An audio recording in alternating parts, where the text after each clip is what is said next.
Gracias por estar con nosotros a esta hora. Bienvenidos al Canal Nacional de Informaciones CNI. Aquí planteamos las cosas como son. Volviendo a nuestras entrevistas, en CNI contamos con la participación del miembro de la Dirección Política de Fuerza del Pueblo, César Fernández. César, les damos los buenos días, buenas tardes y buenas noches aquí en Canal Nacional de Informaciones CNI.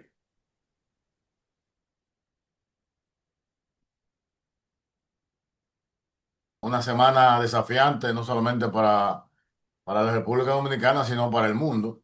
Y siempre es muy grato conversar contigo y con los redvidentes que te siguen ya a lo largo de más de, ¿cuánto? 30 años ya, Willy, ¿verdad? En la comunicación. En comunicación política, sí, son 30 años.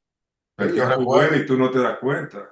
No, no, yo muy pequeño recuerdo eso. Está bien, comenzamos con la broma.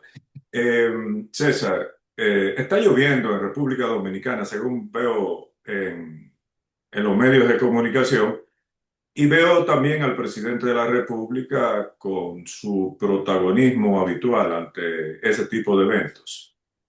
¿Está lloviendo tan fuerte que está causando tantos daños o es una forma de escurrir el bulto del presidente Abinader? Porque, que tenga entendido, se han anunciado vaguadas. Yo decía ayer, y perdóname que me extendiera, o antes de ayer en uno de mis espacios, que desde pequeño he visto fuertes aguaceros, he visto tormentas inclusive, y no había que dar día libre, ni mucho menos. Y entonces se presenta este panorama ahora de que cualquier lluvia en las ciudades provoca hasta muertes. Yo quiero que tú me, me aclares esos conceptos que yo te digo para tener una idea de qué es lo que está pasando en República Dominicana.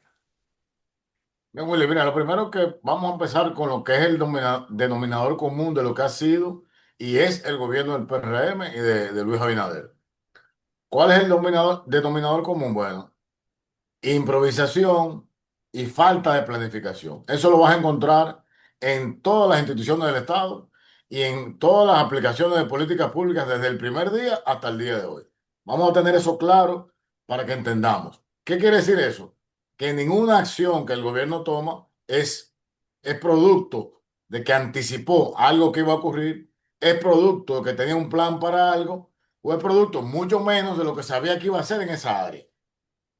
Evidentemente, en el tema de la infraestructura, que es, a propósito de Aquiles, yo diría que uno de los talones de Aquiles principales de este gobierno, en el sentido de que es donde menos ha invertido y en el donde menos con criterio ha invertido, porque las obras que ha desarrollado están mal hechas, están mal terminadas o en la mayoría no funcionan de manera correcta.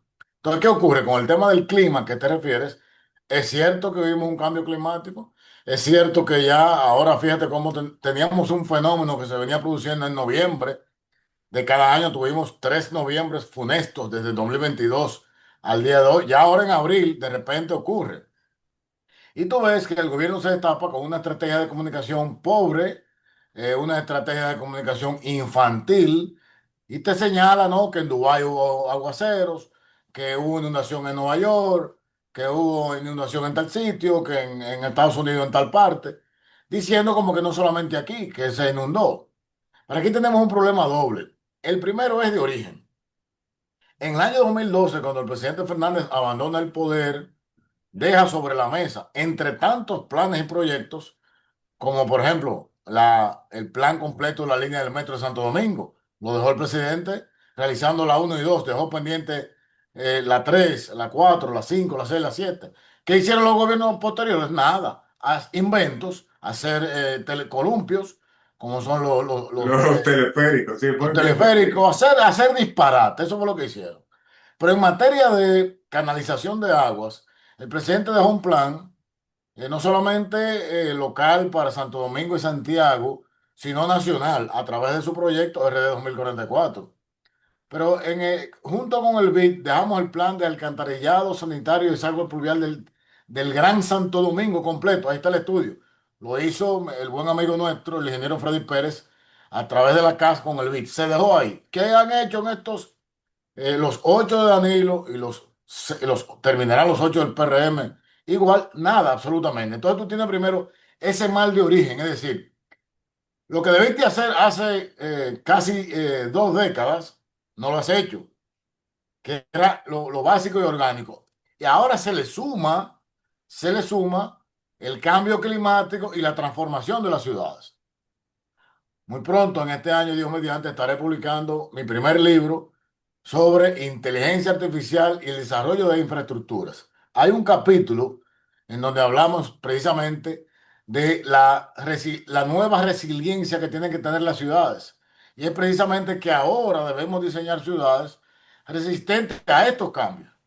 Si ahora llueve en abril como no llovía antes, debo tomar medidas y tener ciudades listas para las aguas de abril, para las aguas de noviembre. Es mi responsabilidad. Primero, Pero el caso de noviembre está bien, pero abril y mayo siempre ha llovido en República Dominicana. ahí voy, ahí voy. Entonces, ¿qué tú tienes? Tú tienes una combinación de factores.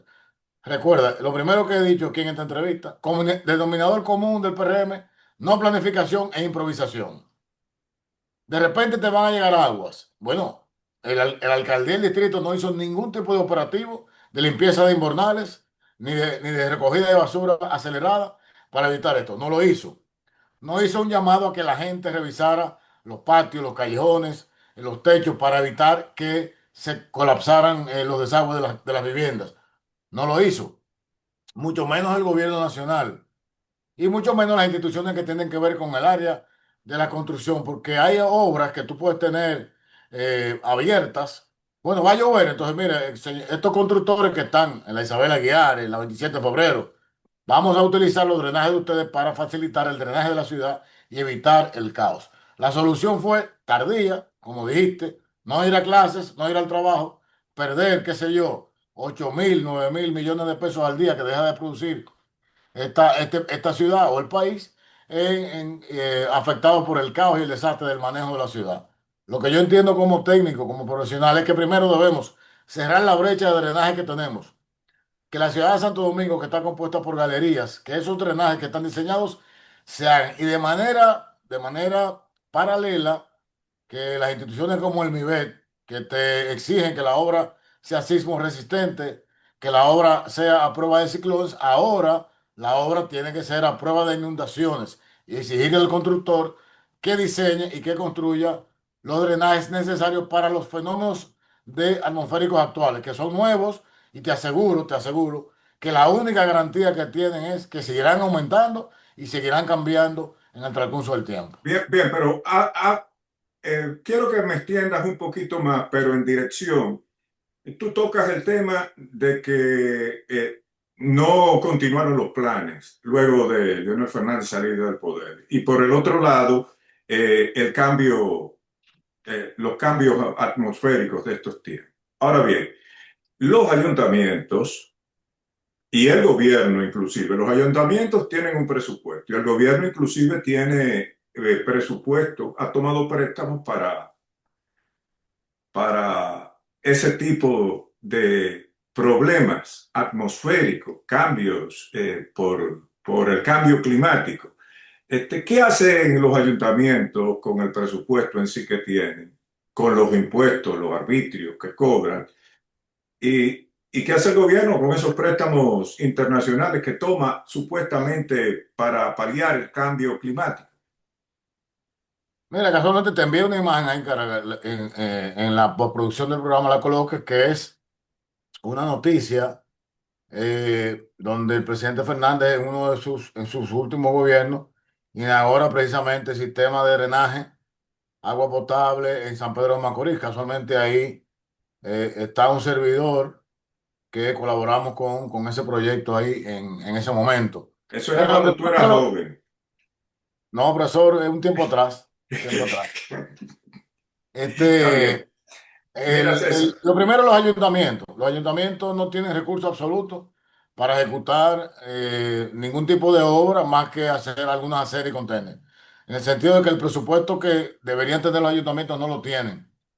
por ley los ayuntamientos deben tener el 10% del presupuesto e históricamente ningún gobierno, ninguno, ha eh, ha ejecutado eso, apenas llegan al 4%, al 5% en el mejor de los casos, y lo que se hace es, y el mejor ejemplo es este gobierno del presidente Abinader y el PRM, que han politizado los recursos económicos de los ayuntamientos a través de la Liga Municipal, dándole entre 8, 10, 15, hasta 20.000 millones de pesos al año, exclusivamente a los ayuntamientos del PRM para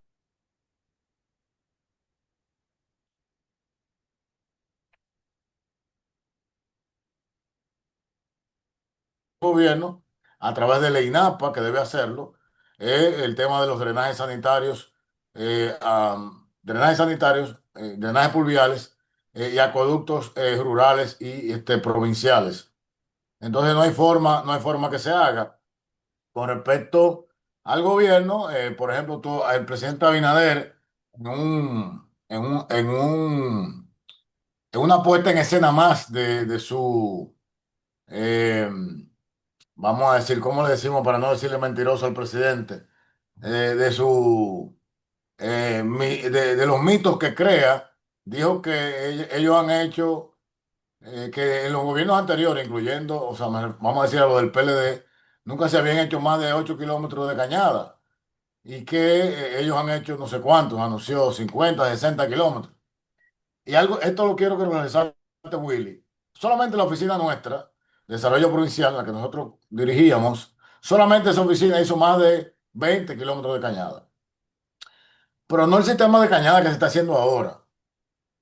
¿Qué es una cañada? Una cañada es una estructura natural geográfica por donde las aguas de lluvia corren cuando hay lluvia.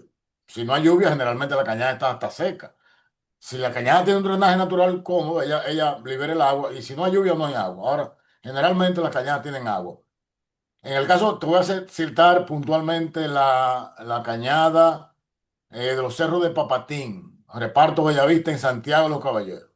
Yo quiero que los que entran al YouTube, que vivan ahí, digan cómo se está comportando esa cañada que inauguramos en el año 2012.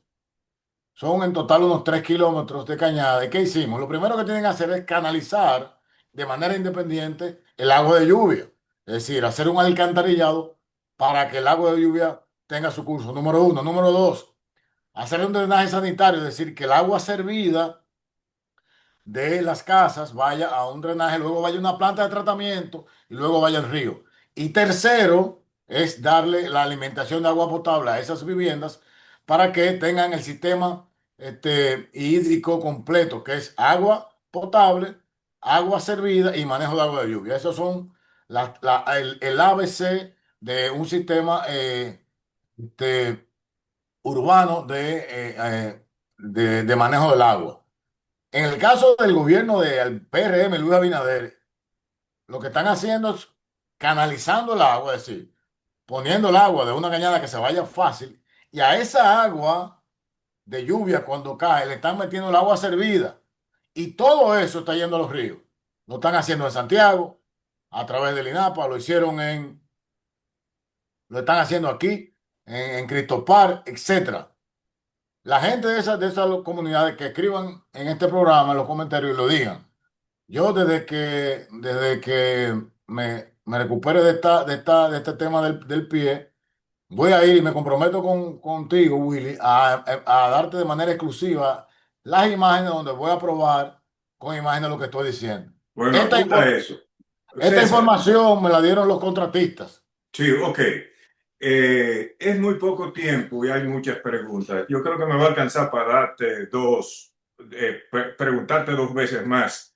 Tu elocuencia hace que 30 minutos se desvanezcan. Eh, lo primero que te voy a preguntar es sobre los últimos aumentos en el precio de los combustibles. Sorprendente el último aumento de que eh, la semana antepasada el precio del petróleo estaba a $101 el barril. En esta semana, el viernes, estaba a $95.63, si no mal recuerdo. Es decir, como que es una especie que el mercado no dicta los precios y que la ley de hidrocarburos pues está ahí de más. A mí me gustaría tu opinión sobre los 24 pesos que le han aumentado a los combustibles en las últimas 3 semanas. Mira, Willy, el tema no es, tenemos un error, vamos a decir, no un error, eh, un criterio sesgado con el tema cuando te hablo del aumento de combustible. De que tú le dices a una gente, me subieron la gasolina, la gente piensa cuando voy a echar gasolina al carro, Sí, o al motor, o a la camioneta, o a la jipeta. pero no el multiplicador que tiene. No, no, para nada. Señores, el aumento de los combustibles lo voy a comparar con un fuego artificial que usamos aquí, que sale una bengala, pero arriba se dispara y se multiplica en 20 en 30 bengalas. Primer efecto del aumento de los combustibles, vamos a venir de afuera hacia adentro, es los fletes marítimos. Todos los fletes marítimos aumentan automáticamente. Es decir, la soya que viene para producir pollo aumenta. Las vitaminas que utilizan para producir pollo aumentan. Todo lo referente al campo, fertilizantes, etcétera, etcétera, todo eso aumenta automáticamente porque su transporte aumenta. Aumentan ellas en su precio porque donde la fabrican le aumentó el costo de producción. Es decir, hay automáticamente. Segundo, aumenta la moneda porque la inflación evidentemente tiene un impacto en el dólar y hemos visto, ha subido, la semana pasada subió de manera importante el dólar. Ya estás en el país. Tienes un producto, tienes ahora en la lechuga en Constanza, de manera impredecible o inentendible, el gobierno aumenta el gasoil regular, pero subsidia la gasolina sin plomo o la gasolina premium. Eso es absurdo. Si usted tiene un carro de alta gama, pague la gasolina, usted la tiene que poner a 500, pague la 500. Ahora, el gasoil es un crimen de lesa humanidad aumentarlo. ¿Por qué? Porque ese camioncito que trae tomate, que trae papa, que trae pollo, que trae huevo, de Moca, de Constanza, de La Vega, de Mao, que trae los guineos, etcétera, le aumenta, te va a aumentar el costo. Y no hay un parámetro para establecer ese aumento. Lo establece el comercio. Entonces, ese gasoil no debe aumentarse. Y se ha Pero es aumentado. que tú lo estás viendo un poco más amplio, pero todavía es mucho mayor, porque entonces los combustibles van directo a la industria, en este caso la industria nacional. Y entonces es como un efecto multiplicador muy fuerte. Por un lado el transporte, por el otro lado las industrias del país, el comercio, pero si te vas por el lado de los servicios, entonces la energía eléctrica se dispara. Pero En fin, yo no he llegado ahí, iba para allá. Tú estás hablando que si el año pasado tuvimos un subsidio al sector eléctrico de 130.000 millones de pesos, ¿en cuánto estará ahora? Si extrapolas, vamos a hacer un cálculo rápido. Ya estamos hablando que el barril de petróleo subió un 7%, un 8% al día de hoy. Posguerra, si tú das 130.000, lo multiplicas por el 10%, vamos a suponer que terminemos, estamos hablando que terminaremos con un subsidio de 150.000 millones de pesos, algo inaguantable para nuestra economía. Pero no solamente eso, Willy, todos los subsidios focalizados que el gobierno da en tarjeta bono gas, en tarjeta bono luz y todas las tarjetas que se han inventado para hacer política, van a incrementar entre un 25 y un 30%. Es decir, que el gobierno está obligado a recortar subsidios, a especializarlos, a focalizarlos y hacerlos para lo que están hechos los subsidios sociales, que deben ser para que llegue la gente más pobre ok, de alto aclárame ingreso. esto. En el programa de ayer yo hablaba, de antes de ayer y de ayer, hablaba de el tan cacareado subsidio, tan preferido subsidio por los principales funcionarios de este gobierno.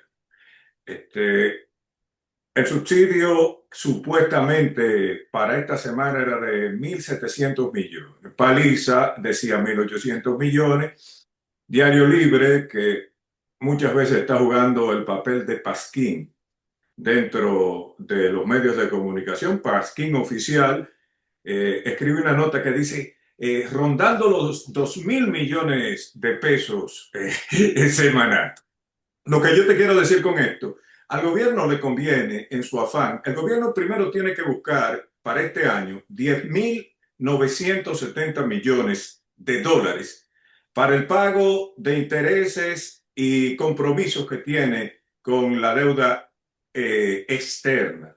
Tiene que buscar 2.100 millones de dólares para el pago de los certificados que se vencen en el 2026 del Banco Central y tiene que buscar alrededor de 1.700 millones de dólares que le debe a los generadores eléctricos. Eso hace 10.970 millones entonces, de dólares. De ahí, el gobierno, yo te digo que le conviene, porque el gobierno cada vez que aumenta los precios de los combustibles, pues aumenta bruscamente sus recaudaciones. Si el petróleo se mantuviera como se mantuvo el viernes, que ya anda sobre los $100, la última vez que lo vi estaba a $102 hace unos momentos, el barril del West Texas, si el gobierno mantiene, eh, supongamos que el precio se mantiene en $95 el barril, ¿tú sabes cuánto recauda el gobierno anualmente? 279.389 millones de pesos. De lo contrario, el gobierno estuviera ahorcándose. Si tú le quitas esos 279.000 millones de pesos, los 22.000 millones que dice el gobierno que va a subsidiar en este año los combustibles, el gobierno todavía se está ganando, bueno, 257.000 millones de pesos. ¿Qué tú me tienes que decir al respecto? Bueno, muy sencillo. Tú estás hablando que se va a ganar 280, pero en los 5 años, por no haber subido el combustible, cuando tenía que subirlo o bajarlo cuando tenía que bajarlo, perdió 81.000 millones. Es decir, fíjate cómo, siempre al principio te hablé de falta de planificación. Si en estos 5 años ellos hubieran subido el combustible, cuando tenían que subirlo, bajarlo cuando tenían que bajarlo, primero no pierden los 81.000 millones de pesos en negativo que tienen en esa balanza a la que te refieres. Y segundo, la gente no hubiera estado sufriendo de golpe el aumento de ya sobre los 20, 25 pesos del galón de gasolina o del galón de gasoil en estas 4 semanas. Entonces, Pero detente eh, ahí, porque el gobierno no ha bajado los combustibles. El gobierno tomó la excusa de los 119 dólares el barril en el 21, creo que fue, y jamás volvió a bajar el precio de los combustibles, aún eh, llegando a comprarlo a $54 el pero barril. precisamente esa excusa que te refieres la usó para no bajarlo nunca, pero tampoco para subirlo cuando subió.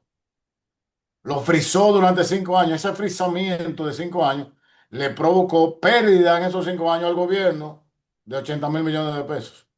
O sea, ahora señala muy bien que podrían tener un excedente por la diferencia del valor del petróleo de 95, hasta en los 95 de 280.000, pero ya perdieron 80, será de 200. Pero el problema es la cultura, que no acostumbraste a la gente que te subiera cuando subiera. Ahora tienes ese choque social que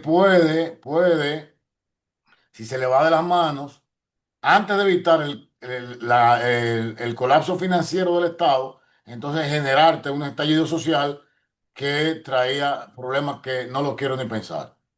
Pero tú te estás poniendo del lado, examinando el asunto como un funcionario, como un estadista. Yo te lo estoy poniendo desde el punto de vista del ciudadano normal. El ciudadano normal es objeto hoy en día de la sinrazón del gobierno. El gobierno se embarcó en una tarea osada de coger todos los cuartos que le podían prestar y hoy está contra la espada y la pared. Cada año de aquí en adelante va a haber un peso enorme para el pago de intereses y deuda del gobierno dominicano. Ha visto la oportunidad con la guerra que se presenta, dice que se sacrifica con los subsidios, pero en el fondo lo que está es cruzando los dedos para que que el barril de petróleo no que cueste $102, sino que cueste 300 o $400 el barril y así ellos poderse nutrir de las arcas o de los ciudadanos que se sacrifican para poder trasladarse o para poder prender un bombillo, para cualquier cosa que se necesite combustible. ¿Cuál es tu punto de vista sobre eso? No, ya el punto de vista del nivel del Estado, ya te lo dije. Ahora, como ciudadano, a mí no me importa que haya guerra en Irán, que haya guerra en China, que haya guerra en Rusia. A mí no me importa eso. El ciudadano de a pie no entiende eso. El ciudadano de a pie sabe que tenía 5 años que no le subían la gasolina y se la están subiendo. El ciudadano de a pie sabe que antes había energía eléctrica 24 horas, ahora no hay, ahora hay apagones. El ciudadano a pie sabe que si llueve no va a ir al trabajo o se va a quedar en la calle o va a perder su vehículo como lo perdieron decenas de gente ahora por un simple aguacero inundada la capital porque no hay autoridades que funcionen. El ciudadano de a pie sabe que si le suben la gasolina más, que si hay más apagones, va a tirarse a la calle a protestar. Willy Paz, eso es lo que sabe el ciudadano de a pie, lo que va a hacer, porque el ciudadano está harto del gobierno. Entra a las redes sociales, la intolerancia al gobierno, las autoridades. Aquí ni siquiera la policía la respetan ya. El ciudadano está harto del abuso policial. El ciudadano está harto del abuso del gobierno. Yo te diría que si el gobierno está apostando a tener un barril a 300 o a 200, es el final de este gobierno. Y mira, que a propósito del libro de mi querido amigo José Miguel Soto Jiménez, de los muchachos de la democracia, nosotros, la gente como tú y como yo, nuestra generación, debe apostar siempre a que los cambios de mando en nuestros países sean cada 4 años por el sistema de votación del pueblo. Pero si esta gente pretende hacer eso, va a ser difícil eso, ¿eh? Va a ser difícil porque aquí no se aguanta. Ok, Yo te creo- voy a hablar de política porque, y te voy a dejar tiempo hasta el final para que me conteste esto. Yo no sé si tuviste unas declaraciones del senador Dagoberto Rodríguez, PRMista hasta los huesos. Él plantea eh, un pacto entre el PRM y el PLD. Él inclusive dice, yo hasta doy mi posición, mi candidatura a senador, para que la coja un PLDista. ¿Tú no crees que esa posición de Dagoberto es una muestra de que Fuerza del Pueblo está muy, muy por arriba tanto del PRM como de lo que queda del PLD? Porque al momento de que estén buscando fuerzas históricamente antagónicas para que lo apoyen, es lo que usted ve es que ni con el grupo de partidos pequeños que sustentan la candidatura de Abinader, la suma le da. Y es una muestra de desesperación cuando una ficha como Dagoberto Rodríguez, senador, dirigente de esa organización y del PRD desde hace muchísimos años, en público habla sobre el particular. A mí me dio la impresión de que algún líder mayor que Dagoberto le mandó a decir esa propuesta para endulzar los oídos de los PLDistas. ¿Qué tú piensas sobre el particular? Eres muy amplio, Willy, ese comentario. Lo primero que te diría es que eh, lo que veo de manera general, que veo al PRM como que quedará en el tercer lugar en la elección del año 2028. Eso lo veo bastante claro y esa es una señal. ¿Y por qué te lo digo? Bueno, porque a pesar de estar en el poder, a pesar de tener todo el aparato económico que han construido a través de estos 5 años, la esencia de propuesta política perdió el encanto. Si analiza cualquiera de las políticas públicas de ejecución, ha sido un desastre y es un desastre cada día más. Y la bandera más importante, que es la transparencia y la no corrupción, estos tipos son medalla olímpica, cinturón negro, sexto down en eso. Según lo que dice el Ministerio Público, aquí este es el gobierno más corrupto que ha estado siendo gobierno. Generalmente te das cuenta lo corrupto que un gobierno fue cuando sale. Sí, Pero en este es el único caso en la historia que tú te estás dando cuenta, estando el gobierno a 2 años todavía, 2 años y medio de entregar el poder. Eso, un momentito. ¿El Ministerio Público dice eso de este gobierno? bueno, si tú buscas las reseñas en la prensa, el caso más grande de la historia de corrupción, de supuesta corrupción, vamos a decirlo así, porque no ha sido irrevocablemente juzgado el caso Senasa. Se está hablando que uno de sus titulares va a devolver 6.000 millones de pesos. Ahora, ¿tú sabes lo que son 6.000 millones de pesos? Eso es Sí. una barbaridad. En, el- 100 en la, millones de dólares. en la cuenta de una persona, producto de lo ilícito. Pero en el gobierno anterior hubo gente que devolvió 3.000 millones de pesos. Un familiar del expresidente de la República devolvió 3.000 y nunca fue sometido. O sea, Sí. mira de qué estamos hablando. Lo que te estamos hablando es que esas dos fuerzas políticas en ese tema, en esa materia, están descartadas. Están totalmente descartadas. No, y eso, déjame hacerte una pausa. Eso porque nunca, no han osado nunca de entrar a ministerios como el Ministerio de Educación desde el 20 a la fecha, porque ahí se van a caer de espalda. Pero hay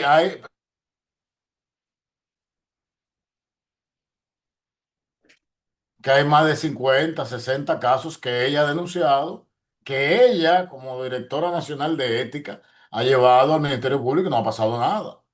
¿Qué será cuando esos casos se lleven? Entonces, con respecto a la pregunta política, mira, pienso que el PLD, a mí no me gusta hablar del PLD porque tengo ahí todavía muchos amigos. Además, es un partido que tiene Sí, pero lo cortés no quita lo valiente. Yo tengo sus familia, planes y amigos ahí, propósitos. pero El PLD, pienso yo, que está tratando de evitar una nueva ruptura en ese partido, que podría ser una ruptura simple o una ruptura múltiple, dependiendo lo que el líder de ese partido termine por hacer. Que lo que veo, no es ganar una elección ni que ese partido vuelva al poder. Eso es lo que veo. Porque todos los días viene la gente del PLD de la Fuerza del Pueblo, que es maltratada, que es pisoteada y que es apabullada por el líder de ese partido porque entiende que ahí hay grupos todavía y no entiende que el único grupo que hay es el de él. mira, César, nos quedan 2 minutos. Yo lo que quiero decirte, preguntarte es, esa misma propuesta que le hace el senador Dagoberto Rodríguez al PLD, no es una muestra de quién dice la verdad, de quién está en primer lugar, porque un partido que está en primer lugar no va a estar buscando eh, apoyo para ganarle a un partido que está en segundo lugar. Lo que Solamente la pasa, desesperación y lo más que con pasa una fuerza es que antagónica como lo es el Dagoberto sabe PLD. algo, Dagoberto sabe algo que lo sabe eh, hasta los chinos de Bonao, como diríamos popularmente aquí, que es que la oposición se va a unificar en torno a Leonel Fernández y la Fuerza del Pueblo. Lo sabe Dagoberto porque ven las encuestas. Todas las encuestas dicen, yo quiero que Leonel sea presidente, incluyendo las encuestas del propio gobierno. Él lo sabe. Y él sabe que el sector del PLD, hay un gran sector, sobre todo el votante militante que queda en la estructura de ese partido, con la simpatía de ese partido, por lo que representó la historia de nuestro país, va a apoyar a Leonel Fernández como candidato, quiera Danilo o no quiera Danilo. Dagoberto lo sabe Luis, lo saben todos en el PRM. Entonces, quieren frenar eso a través de esa supuesta alianza que señala el senador. Bien, César, el tiempo se nos acabó. De más está decirte que agradecemos tu comparecencia aquí en Canal Nacional de Informaciones CNI y que esta no sea la última vez. Un abrazo y muchas gracias por la invitación y siempre dispuesto de conversar contigo. Mejórate de tu lesión. Gracias.